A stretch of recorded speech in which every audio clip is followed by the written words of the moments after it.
വയനാട് പുൽപ്പള്ളി സാമൂഹികാരോഗ്യ കേന്ദ്രം സെപ്റ്റിക് ടാങ്കിലെ മലിനജലം പുറത്തേക്കൊഴുക്കുന്നുവെന്ന് പരാതി. രോഗികൾ ദിവസവും എത്തുന്ന ആശുപത്രിയുടെ അത്യാഹിത വിഭാഗത്തിന് മുന്നിലാണ് ഈ ദുരവസ്ഥ.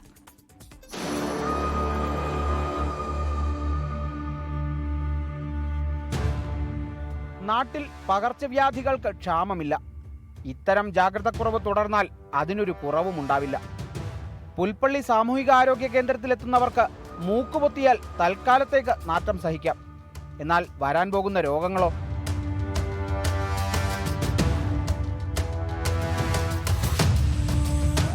രണ്ടാഴ്ചയായി പ്രദേശത്ത് ഈ ദുരിതം തുടങ്ങിയിട്ട്. മഴ പെയ്താൽ ടാങ്ക് നിറയുന്നതിനൊപ്പം ആശുപത്രി വളപ്പും മലിനജലത്താൽ നിറയും. ജില്ലയിൽ ഷിഗല്ലയടക്കം വ്യാപിച്ചതിന് പിന്നാലെ മഴക്കാലപൂർവ്വ ശുചീകരണവുമായി മുന്നോട്ടു പോകുന്ന ആരോഗ്യവകുപ്പിന് ഈ ശ്രദ്ധക്കുറവിൽ എന്താകും പറയാനുണ്ടാവുക?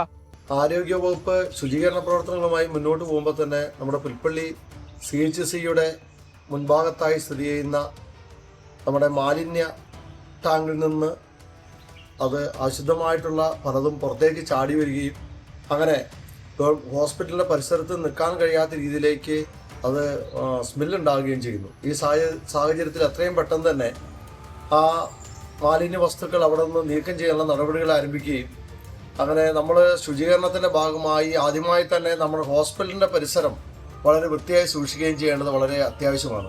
രോഗം വന്നതിന് ശേഷമല്ല, പ്രതിരോധം രോഗം വരാതിരിക്കാനാണെന്ന് പറയുമ്പോഴും തീരുമാനങ്ങളും നടപടികളും കൃത്യസമയത്തില്ലെങ്കിൽ അനുഭവിക്കേണ്ടത് പൊതുസമൂഹം തന്നെയാണെന്നതിൽ തർക്കമില്ല.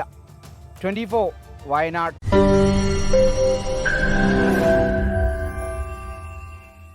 ലോകത്തെവിടെയായാലും ഏത് സമയത്തും 24 വാർത്തകളും ഓഗ്മെന്റഡ് റിയാലിറ്റി പാക്കേജുകളും എക്സ്പ്ലെയിനറുകളും വിശദമായി കാണാൻ ഞങ്ങളുടെ യൂട്യൂബ് ചാനൽ നിങ്ങൾക്ക് സബ്സ്ക്രൈബ് ചെയ്യാം.